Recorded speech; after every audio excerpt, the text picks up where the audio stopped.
I'm with Dr. Sanjaya Baru, one of India's best-known strategic analysts and thinkers, and a columnist for the Tribune, as well as with India's premier think tank, the USI in New Delhi, and Atul Keshap, the president of the US-India Business Council, as well as a former diplomat. He was with the US State Department for several years and ran the US mission in India in 2021.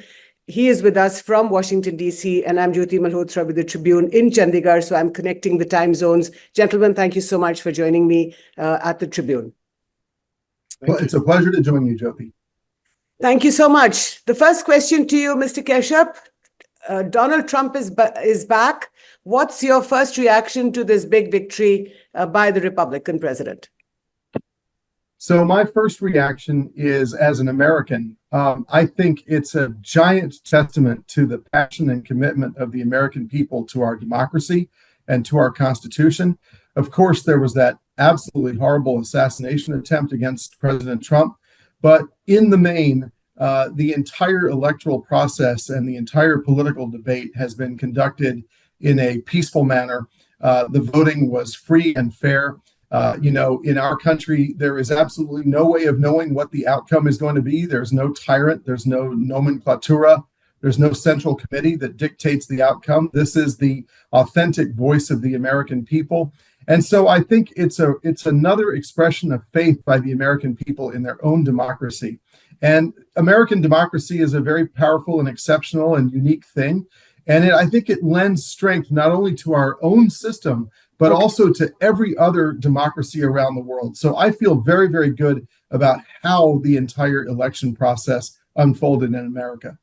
Professor Baru, to you, I will ask you the India-US question, but first to you, did it seem that the return of Donald Trump was inevitable? Like in India, the polls were quite tight, weren't they? Are you surprised?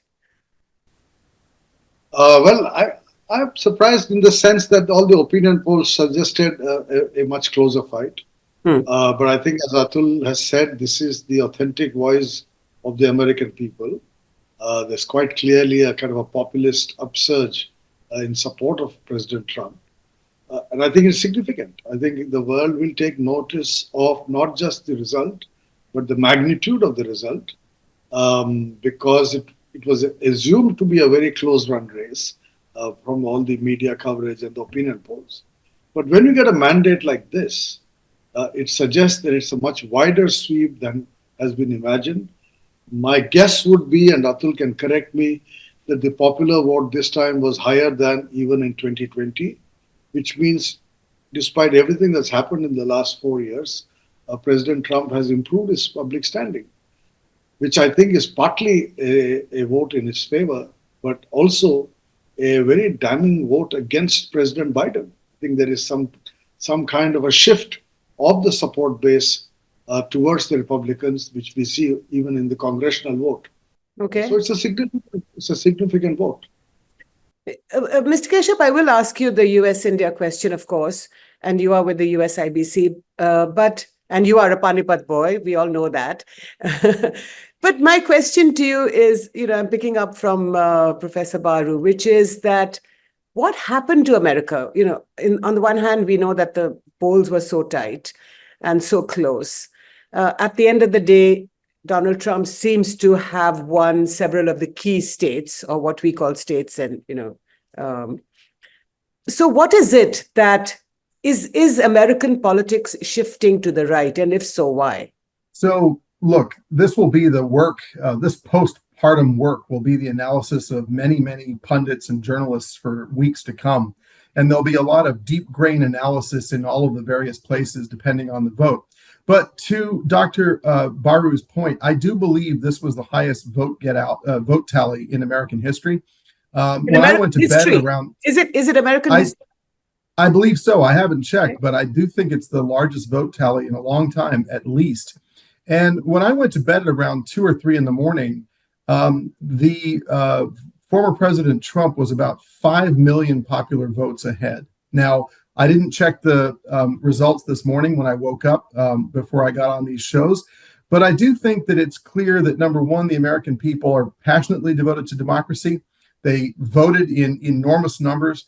And we will now have to analyze what were the main messages that resonated with the American Why has people. America moved to the right? I mean, there is a rejection of Kamala Harris, your former vice president, also of Joe Biden, as you said, Dr. Baru. And the Kamala Harris question is not so much because she's of Indian origin and that's not relevant. But to you, Mr. Keshap, why is America voting much more right than it has in the last 4 years? Well, remember the old saying from a long ago in American politics when I forget which political pundit said, "It's the economy, stupid." Like, it's always about the economy. For most Americans, foreign policy and things like that don't play a big role. Like in India, it is basically bread and butter issues that drive voter behavior. So you have to, and then again, this is, of course, a national election, but it's also very much reflective of the diversity of our states. So an issue that's important in Ohio may not be important in Florida. So we have to look into all of it and see what the overall trends are. But the other thing is that people vote for the person and for the candidate. And so, you're saying it's a trend toward the right. I would say it's clearly an electoral trend toward Donald Trump. And then we have to see what that means in terms of policies, the kinds of people that he hires and the policies that he pursues. But people clearly were voting in a way that probably reflects economic anxiety for various voters. The stock market is at record levels. The GDP is very healthy. We've come out of the pandemic really well. We're powering far ahead of the EU and the Chinese and others. And yet there is this anxiety about making ends meet, inflationary pressures, literally bread and butter issues. So, Dr. Baru, let me ask you the US-India question. Now, Prime Minister Modi has welcomed and congratulated Donald Trump. And, very quickly, even before I think he reached the 270 vote margin, which is complicated in American politics, and we won't go into that right now. But he did congratulate him fairly early. What does that signify to you? Well, look, I think as far as India and the US are concerned, this is a relationship that has grown from strength to strength over the last quarter century. Really starting from Atalji's time, Vajpayee's time, through Manmohan Singh's decade, and on to Prime Minister Modi. So it's a relationship for India, the most important relationship internationally. And I think, therefore, it is quite natural for the Indian Prime Minister to be up there congratulating the new president. But I think for Modi, there may be a personal element, which is that the two seem to have had a better personal equation than what one saw between Prime Minister Modi and President Joe Biden. And certainly Kamala Harris and Modi, I don't think the chemistry was working there. So maybe he felt that, okay, this is a guy, I got to know him. We walked around in Houston and he said, "Ab ki baar, Trump Sarkar." Trump Sarkar, right. Modi. So there may have been a personal element, but I would not overplay the personal element. I think the bottom line for India is that the United States is an extremely important partner. And it's a partnership that we have worked through several governments here and several administrations in the US. Whatever concerns we have, whether it's to do with trade or climate change or immigration, these are all concerns which would have been there, irrespective of whether the president was President Trump or President Harris. I think irrespective of the administration, there are certain issues, systemic issues, which both countries have to deal with. And honestly, I don't think the outcome of those discussions would depend on personalities. I mean, after all, it was during President Trump's first term that GSP was taken up, that U.S. protectionism went up, that there was equivocation by the Trump administration on Kashmir and Pakistan, etc. Right. etc. So, these are systemic issues, country-level issues, which I don't think individuals are going to make too much of a difference. Okay. Certainly, the fact that Modi and Trump feel kind of good about each other will help. So Modi and Trump, Mr. Keshap, this whole Ab ki baar Trump Sarkar, you remember that when Prime Minister Modi in his previous term was in Houston and you were a diplomat at the time. Now, this personal chemistry that is so clear and obvious, do you think this will help the relationship? Because with Joe Biden, when he was president, there was this, in the last few weeks and the last few months in the India-US relationship have not been very good. There's been a lot of tension over the Khalistan issue. So talk to us about that. So personalities do matter. And President Trump and Prime Minister Modi have an excellent relationship. They've had an excellent relationship for many years. When I was in government, we had the Galwan crisis. I remember very clearly that when India articulated to us these very critical needs that at the time, President Trump was emphatic that we had to help India, and we had to do so right away and with everything that was needed. So these kinds of things matter. And I think that while the American people have given President Trump a mandate to address our economic issues, to address some of the strategic challenges that the world is facing, that there's an opportunity here for India and for Indian bureaucrats and Indian politicians and for the Indian national security state. I agree with Dr. Baru, and I echo his words that every administration in the past 20, 25 years has added to the U.S.-India relationship. And I think that will be absolutely true in Trump too.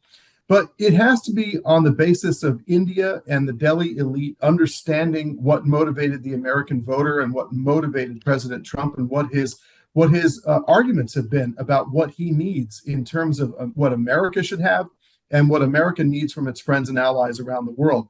So I'm reminded that in the last days of Trump 1, there was a very big push to try to conclude a meaningful trade agreement between Delhi and Washington. This is the missing factor in our relationship, which has grown in so many areas. The nuclear deal to begin with, the military agreements, intelligence agreements, law enforcement. Then we built it out into technology, including ISET. But we need to have some ambition on trade. And I do think that if the Indian government and its system can understand the motivations of the American government under Trump too, there is a real possibility for a deal. I mean, Trump wrote The Art of the Deal. He's a deal maker. There is an opportunity here for India. But talk to me about, Mr. Keshap, talk to me about this tension between the Joe Biden administration and the Modi government in these last few weeks and months, when over this Khalistani activist, a US citizen called Gurpatwant Singh Pannun, the whole relationship seemed to be revolving around that.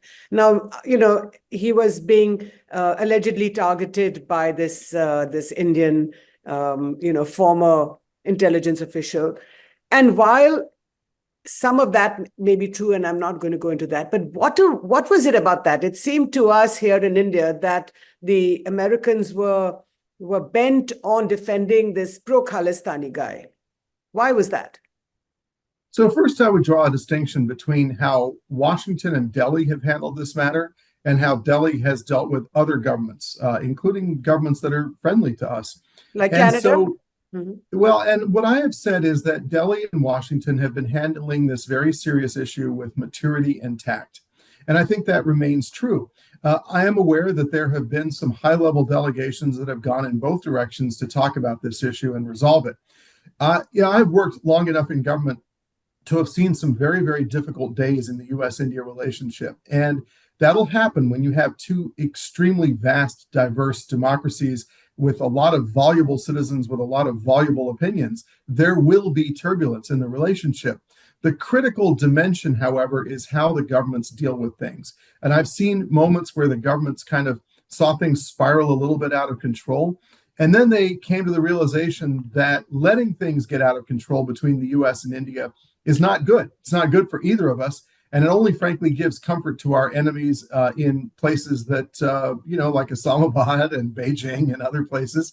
And so we always sort of return to sobriety and say, okay, how can we fix these problems? No, you're not answering the Khalistan question. My question to you was, why did it seem as if the Joe Biden administration allowed the India-US relationship to be hijacked by this one guy called Gurpatwant Singh Pannun, who is a Khalistani activist, who basically... Well, Jyoti, you'd have to ask the Biden administration. I'm asking you as a, you're a diplomat, private citizen now. You're an analyst, you're a former diplomat. So I'm asking you, why do you think?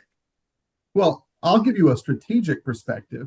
Okay. I think that the strategic convergence between Washington and Delhi to address the challenges that we worry about together in the Indo-Pacific and in the Middle East and in other critical parts of the world, in Africa, Indian Ocean, Pacific Islands, is far too important for India, America, and the world, and for the stability and prosperity of the world, to have that relationship and that partnership founder over this issue. Now, if the allegations are true, and they have to be proven in a court of law, that there was some sort of plot to kill this American citizen, that's a serious issue. That is a serious issue that needs to be worked between the governments.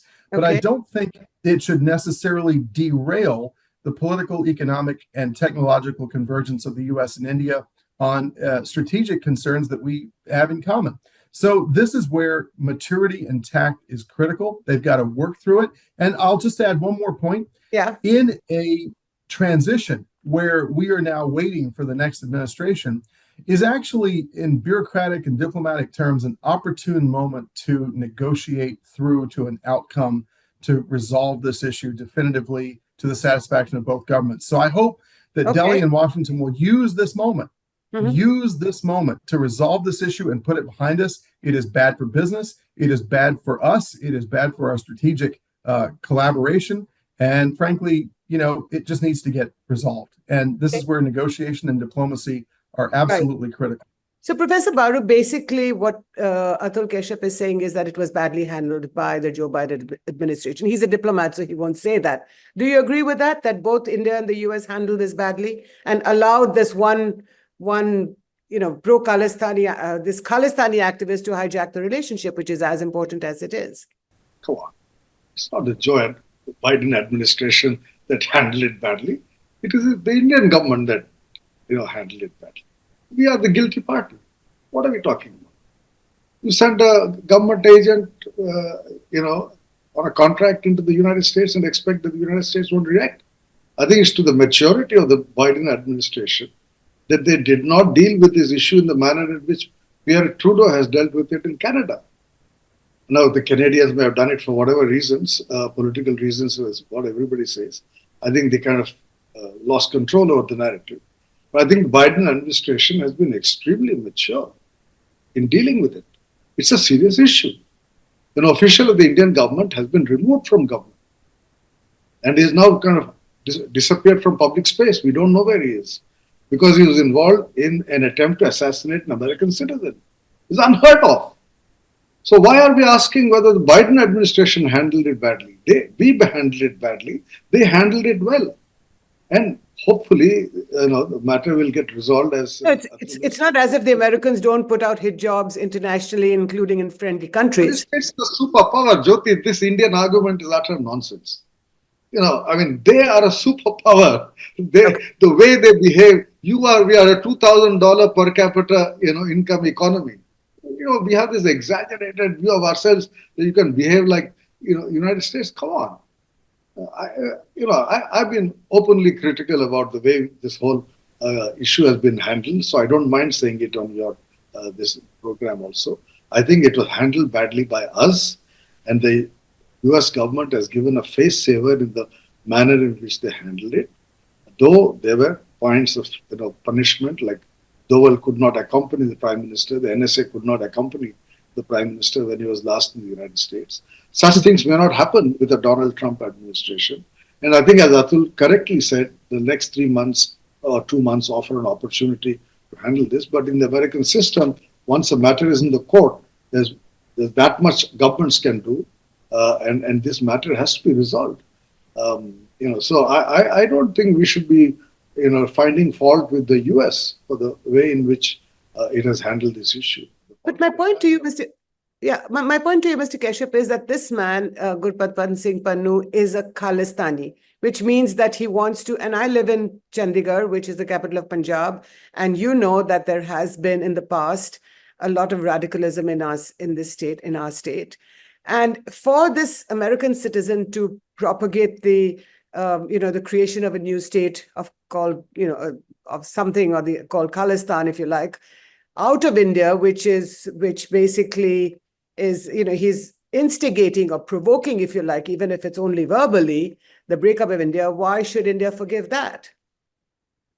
So I hear you, Jyoti ji, and I understand the sentiment. Believe you me, as you said earlier, I have quite great knowledge and understanding of Panipat and Punjab from my early childhood, and I understand the sentiment. But Look at our elections that just happened. Over 130 million Americans voted, and they showed passionate commitment to what is essentially our state religion, which is the Constitution of the United States. And the thing about the Constitution of the United States is that it gives the strongest protections on earth for free speech. Now, there are certain limits that have been determined under law that constrain a citizen from certain kinds of speech. And there's all sorts of case law that explains what those limits precisely are. Yeah. But under the First Amendment, it is painful, but he as a citizen has the right to espouse those views. Now, if he crosses a line into incitement toward violence, then he does face legal consequences. But I am not a constitutional or legal scholar, and I cannot debate what those lines are and how they can be crossed. What I can validate is the sentiment of the Indian people and of the Indian government toward this gentleman. And this is where I think we have to have dialogue and discussion between the governments. And we need to handle the matter in a way that does not create a sea anchor that impedes and slows down the evolution of our strategic, economic, and technological partnership. It is far too important to the world that our democratic and free people, 1.8 billion of us, work together for the betterment and the future of humanity than that we let it founder on this issue.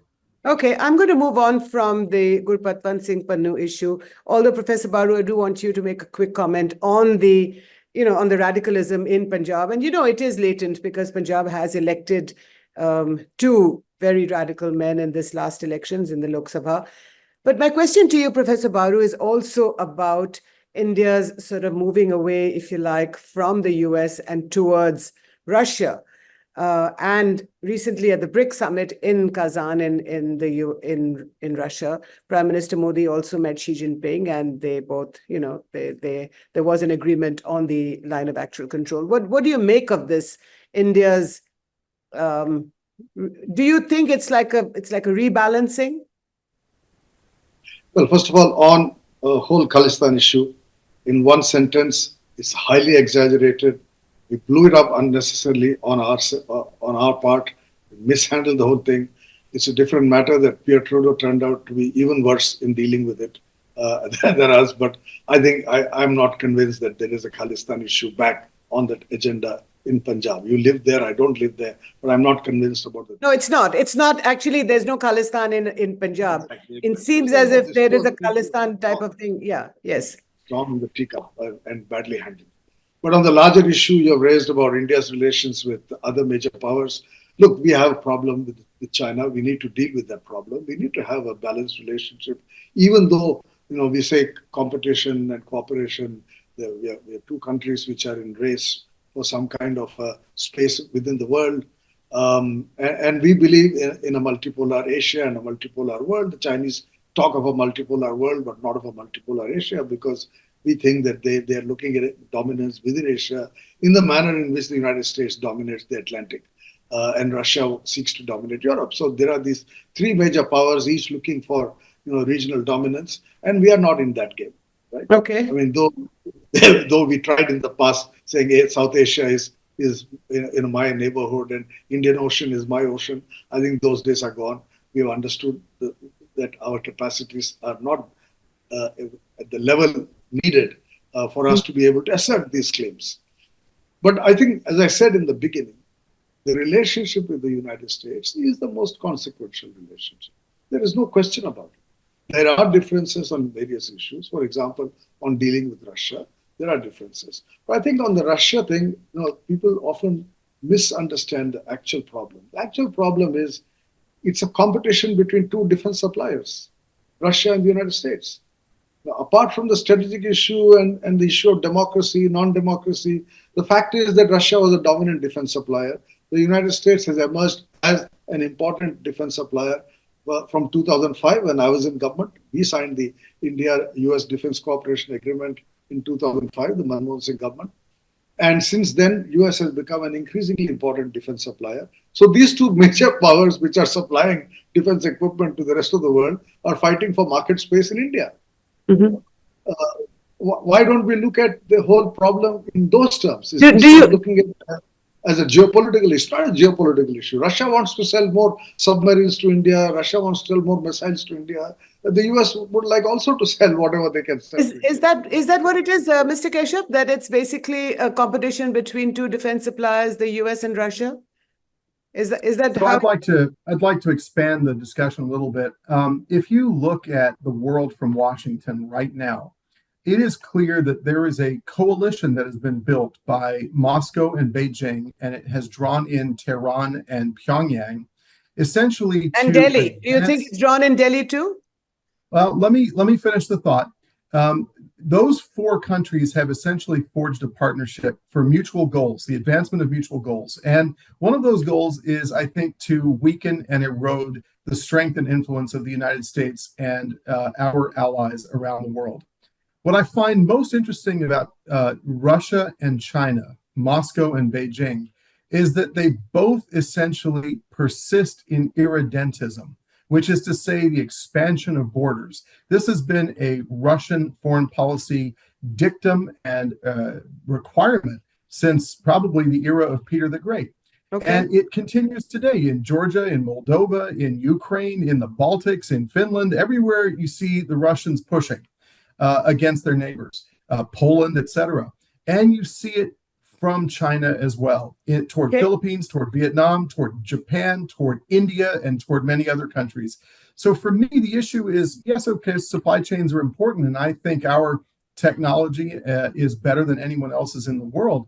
But the key issue is, can the world afford to have essentially an alliance of two great land powers in Asia that are fundamentally operating on a software of persistent irredentism, which is simply to say coveting your neighbor's real estate? I don't think does it bother DC? Does it bother the US that India's relations with Russia are getting better all the time? India will make its own decisions based on its own national security. But does it bother you? But does it bother you? Well, I think Americans would wonder whether India can tolerate having this alliance of essentially irredentist countries, especially when one of them is on India's borders. So this is, again, a question for India. What I would say simply is that if you look at the technology convergence between the US and India, it can go forward only based on trust, only on trust. And that convergence can unleash the capability of India to be even more deterrent in its relations with some of its more problematic. I can understand the China question, Mr. Keshap, because China and India have had a face-off on the line of actual control over the last 4 years. But the question was about Russia. Does it bother DC? Does it bother the Americans that India and Russia are getting closer together? I would say that it makes people in Washington, first of all, again, I am no longer in the US government, but it makes people in Washington wonder where the India-Russia relationship may go, especially as we are now embarked upon a technology convergence on semiconductors, on so many different supply chains. Because again, these technology partnerships are based on trust, right? Especially as you start to share more and more advanced technology, there is the risk of it going toward places you may not want it to go. And so in a relationship based on trust, I think India should at least keep some thought, spare some thought for how its partners in that trust partnership may think of some of this India-Russia engagement. Okay. Last couple of questions, Professor Baru, to you and to Mr. Keshap. To you, Dr. Baru, now that Trump is back, like you said, the India-US relationship is the most consequential one for India. Going forward, how do you think India should handle this trust deficit? I don't know if you would call it that, between India and the US. What should Prime Minister Modi do? Well, honestly, I don't think there's a trust deficit. There is a difference of opinion on certain issues. The way we look at the world and the way the US looks at the world is different. The United States, after the war, has been a predominant global power and went through a phase at the end of the Cold War of becoming the single dominant superpower. Unipolar world. That world is changing. Our perspective is that over a period of time, the other powers will find their space in the global system. We want a reform of the multilateral system. We would like to see it on the UN Security Council. We are interested in strengthening WTO, etc. So there are differences in perspective. from climate change to trade to intellectual property rights. There are differences in perspective. But should Modi move towards a trade agreement with the US sooner than later? Let me finish. That does not mean there's a trust deficit. Okay. The difference of opinion between two friends does not constitute a trust deficit. And I think that's important for both countries to understand. Okay. But as far as Prime Minister Modi is concerned, I think he's very clear that India believes in emerging as another developing economy by 2047.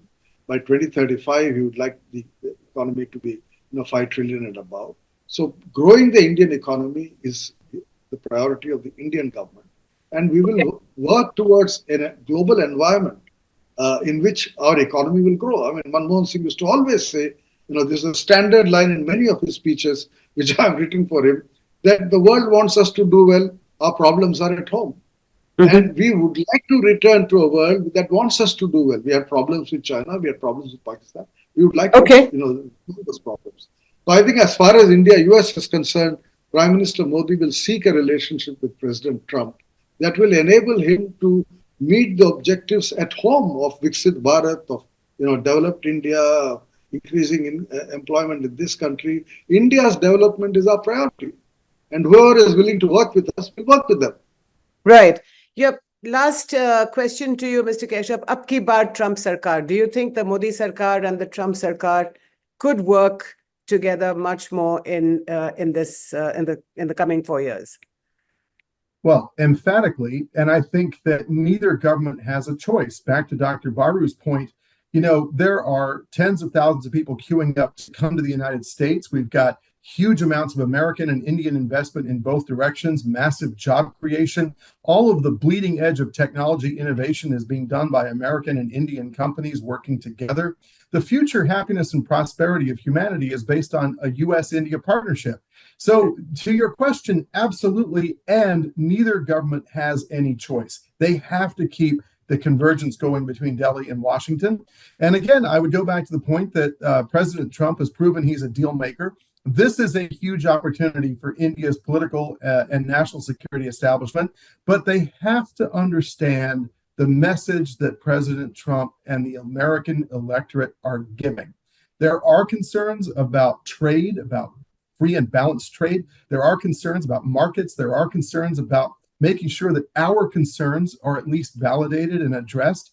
And if those things can be factored in, I think there's a huge opportunity for some really transformational agreements between Delhi and Washington to take the relationship to the next level, because the personality equation is strong and the people-to-people equation is strong. Right. So deal maker Trump and ab ki baar Modi Sarkar and Trump Sarkar. And thank you both, gentlemen. Thank you for your time. Atul Keshap in Washington, D.C. with the USIBC and Professor Sanjay Baru in New Delhi. Thank you both for joining me at the Tribune.